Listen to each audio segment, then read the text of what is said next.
एव्हाना नंदनवन फुललं असतं आणि त्या नंदनवनात माझा पांडुरंग आनंदाने डोलू लागला असता. पण नाही, ही माणसं आयुष्यभर आळशीत राहणार.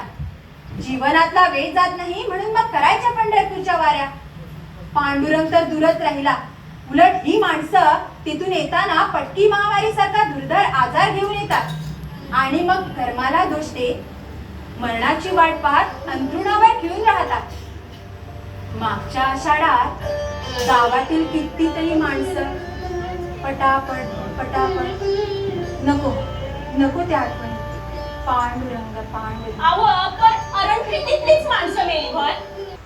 पंढरपूरला गेल्यावर जर का मरण येणार असत तर ते बी असंच म्हणा की ते काय बी सांगू नका. येत्या वारीला नामू पंढरपूरला जाणार म्हणजे जाणार. अक्षी तुमचा विरोध असा तरी खुशाल चला, पण मी मात्र माझ्या पांडुरंगाला सोडून जाणार नाही. माझा अहो बघू पांडुरंग पांडुरंग मी दाखवेन तुम्हाला. अहो पण आज पत्र मला कसा काय दिसला नाही की हो? प्रत्येकाची दृष्टी निराळी असते ना गुचाई. म्हणजे मासेच आहे. शेतात नित्य काळ दिसतो. अहो तो सर्वत्र आहे.